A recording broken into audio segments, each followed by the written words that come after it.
नमस्कार, मैं doctor J P. Upadhyay, Azamgarh से माँ जगदम्बा मेडिकल सेंटर।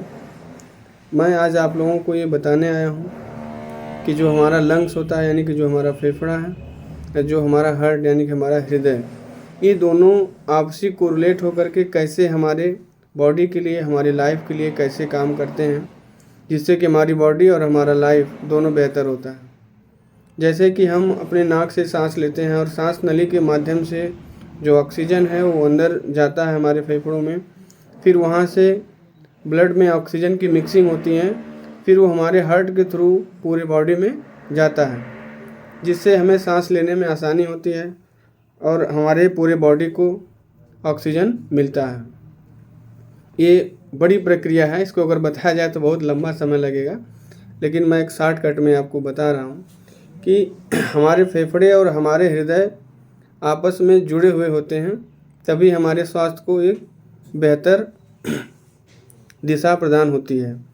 जैसे कि हमारे सांस नली में किसी प्रकार का अगर रोग हो जाता है, जैसे कि अस्थमा है, COPD, chronic obstructive pulmonary disease, ऐसा होने से हमारे फेफड़े में सूजन आ जाती है और जो कि संकुचित हो जाते हैं, जिससे सांस लेना मुश्किल हो जाता है। और ऐसी स्थिति में कभी कभी हमारा ब्लड प्रेशर भी बढ़ जाता है और हमारे हृदय पर अतिरिक्त दबाव पड़ता है, जिससे हमारे लंग्स के अलावा हमारे हृदय में हृदय संबंधी समस्याएं भी बढ़ती हैं, जिसका कारण सीओपीडी होता है।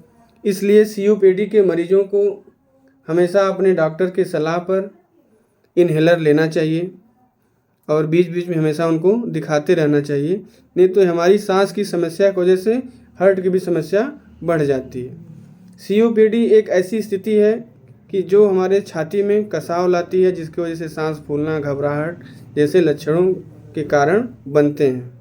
सीओपीडी से कई पीड़ित लोगों को हृदय संबंधी समस्याएं जैसे कि हाई ब्लड प्रेशर, हृदय रोग, दिल का दौरा पड़ जाना, हार्ट अटैक जैसी दिक्कतें भी होने लगती हैं। ये हृदय समस्याएं अक्सर समान जोखिम कारणों के कारण होती हैं, जैसे कि धूम्रपान करना से भी होता है, और अगर हमारी उम्र डे बाय डे बढ़ती है उसके वजह से भी होता है। अगर हम व्यायाम में कमी करते हैं तब भी होता है, और या किसी वजह से हमारे बॉडी में सूजन आ जाती है तब भी ये दिक्कतें होती हैं। फेफड़े और हृदय के स्वास्थ्य को प्रबंधित करना बहुत ही महत्वपूर्ण होता है, ताकि हम किसी गंभीर समस्याओं से बच सकें। अधिकांश सीओपीडी के रोगी फेफड़ों की समस्याओं की तुलना में हमेशा हृदय रोग से ही उनकी मृत्यु डेथ सबसे ज़्यादा होती है। इसलिए सीओपीडी को कभी हल्के में नहीं लेना चाहिए, हमेशा अपने डॉक्टर की सलाह पर दवाएं, इन्हेलेशन लेते रहना चाहिए, जिससे हमारा जीवन बेहतर बन सके। मुझे उम्मीद है कि आप लोगों को इस हमारी बातों से ज़रूर कुछ न कुछ सीखने के लिए मिला होगा। धन्यवाद।